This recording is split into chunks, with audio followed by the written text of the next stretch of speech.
Hey guys, I'm back again today with another reading of Holes, and we are up to chapter number 22.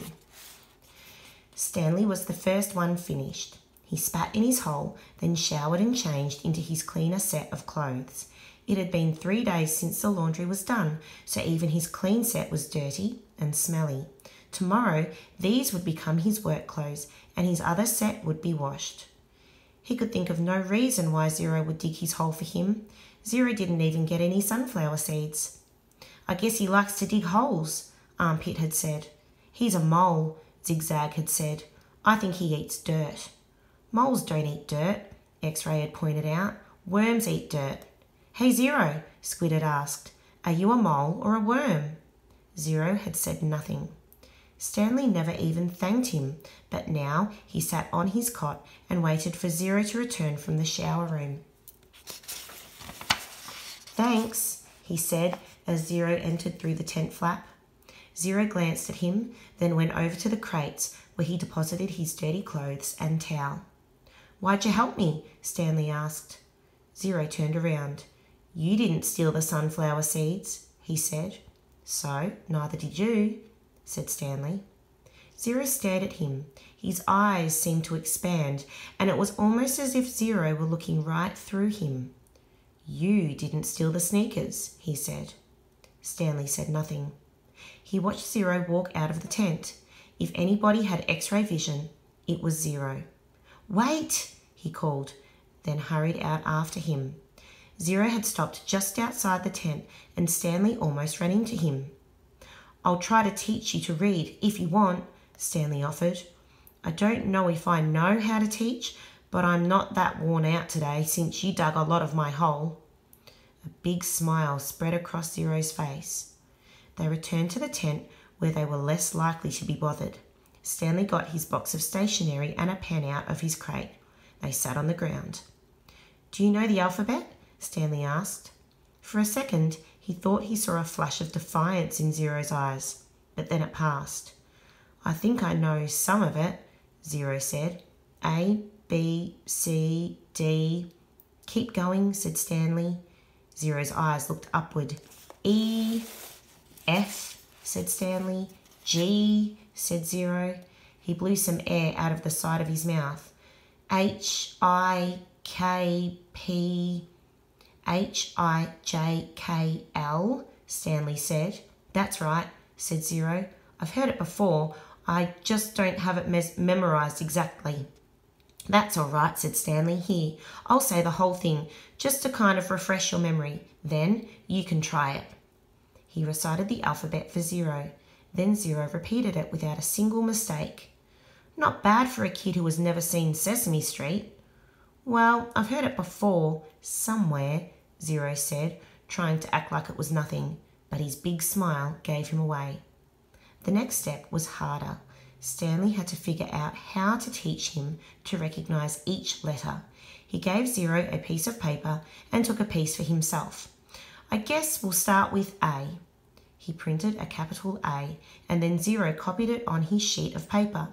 The paper wasn't lined, which made it more difficult, but Zero's A wasn't bad, just a little big. Stanley told him he needed to write smaller, or else they'd run out of paper real quick. Zero printed it smaller. Actually, there are 2 ways to write each letter, Stanley said, as he realised this was going to be even harder than he thought. That's a capital A, but usually you'll see a small a. You only have capitals at the beginning of a word, and only if it's the start of a sentence, or if it's a proper noun, like a name.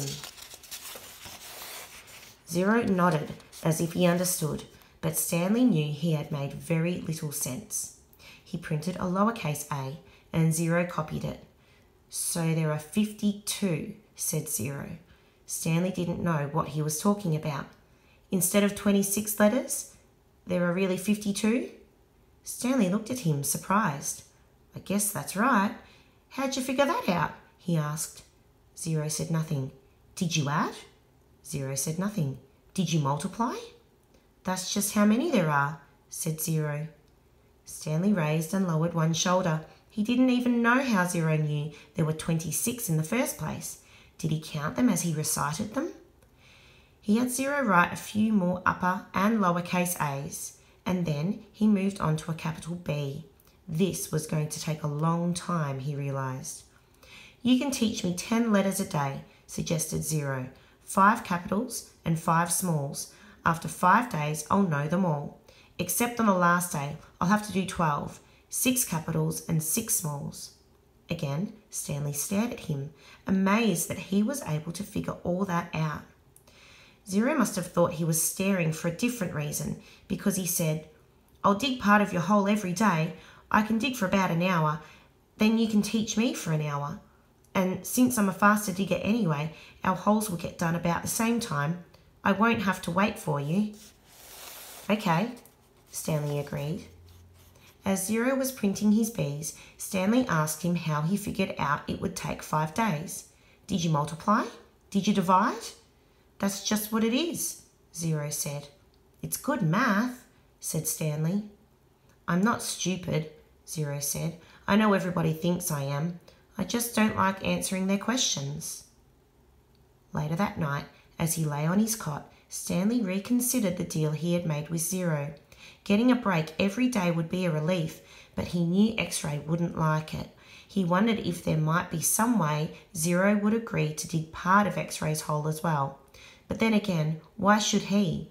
I'm the one teaching Zero. I need the break, so I'll have the energy to teach him. I'm the one who took the blame for the sunflower seeds.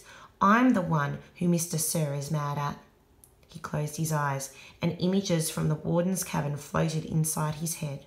Her red fingernails, Mr. Sir writhing on the floor, her flowered makeup kit. He opened his eyes. He suddenly realised where he'd seen the gold tube before. He'd seen it in his mother's bathroom, and he'd seen it again in the warden's cabin. It was half of a lipstick container.